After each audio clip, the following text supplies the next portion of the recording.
जब धरती के सीने पर बारूद की बू सियासत की खुशबू से ज्यादा गहरी हो जाए और हुक्मरान अपनी कुर्सी बचाने के लिए दहशत गर्दी को भी नारा बना लें, तो समझ जाएं कि रियासत को दुश्मन से ज्यादा अपनों की गफलत से खतरा है।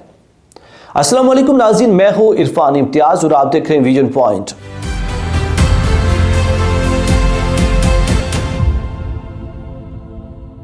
आज हम जज्बात से हटकर उन तल हकाइक का सामना करेंगे जो खैबर पख्तूनख्वा की अवाम की नींदें उड़ा रहे हैं। आज के पी में सबसे बड़ा मसला सियासत नहीं बल्कि सिक्योरिटी है।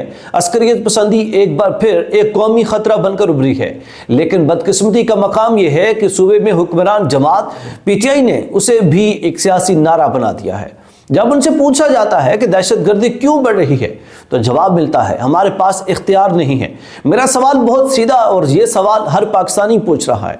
अगर सूबाई हुकूमत के पास इख्तियार नहीं था तो फिर हुकूमत में बैठने का जवाज क्या है?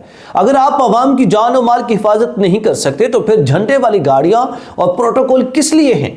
ये सवालात वो आईना है जो PTI की गैर संजीदा सियासत और नाहमवार हिकमत अमली पर पर्दा डालने की कोशिशों को बेनकाब कर देते हैं।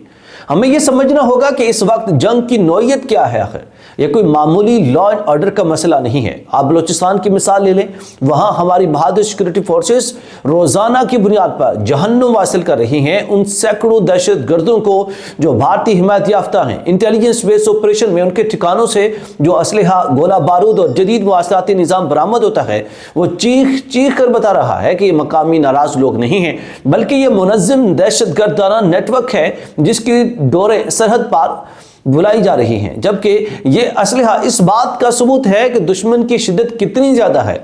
लेकिन सलाम है हमारे जवानों को जो उनके सामने सीसा पलाई दीवार बने खड़े हैं। फितना ख्वारिज के खिलाफ ये ऑपरेशन हमारी कौमी सलामती के लिए नागुज़ीर है। लेकिन अफसोस कि जब हमारी फौज ये जंग लड़ रही है तो सियासी महाज पर एक अजीब कन्फ्यूजन फैलाई जा रही है। दहशत गर्दी के इस जंग में एक बहुत बड़ा फैक्टर अफगानिस्तान है। यह जब कोई ढकी छुपी बात अब ये नहीं रही, जबकि अफगान तालिबान की अबूरी हुकूमत की मुनज़्ज़म सरपरस्ती में फितना ख्वारिज दोबारा सर उठा रहा है। अफगानिस्तान इस वक्त दहशत गर्दी के लिए बेस ऑफ ऑपरेशन बन चुका है। वहां से ट्रेनिंग लेकर, वहां से असलहा लेकर ये दहशत गर्द पाकिस्तान में दाखिल होते हैं और ये अब जिहादी नहीं रहे, अब ये किराए के हार्ड गन्स कातिल बन चुके हैं। जब उनका मकसद इस्लाम नाफिज करना नहीं बल्कि डॉलरों के एवज पाकिस्तान में खौफ फैलाना है। ये किराए के कातिल अवामी इत्तमाद, मजहबी तकरीबात और नहत्ते शहरियों को निशाना क्यों बनाते हैं? क्योंकि ये सिक्योरिटी फोर्सेस के सामने लड़ने की सख्त खो चुके हैं। जब ये मारे जाते हैं तो ये बुज़दिराना कार्रवाइयों पर उतर आते हैं ताकि खौफ फैला सकें। उनकी शमूलियत ये साबित करती है कि अफगान तालिबान इस दहशत नेटवर्क को रियासती सतह पर मुकम्मल सपोर्ट दे रहे हैं। ये एक ऐलान जंग है जिसे हमें पहचानना होगा। इस नाजुक मोड़ पर पूरी कौम पाकिस्तान के अफवाज के साथ खड़ी है, चाहे बलोचिस्तान हो चाहे खैबर पख्तूनख्वा।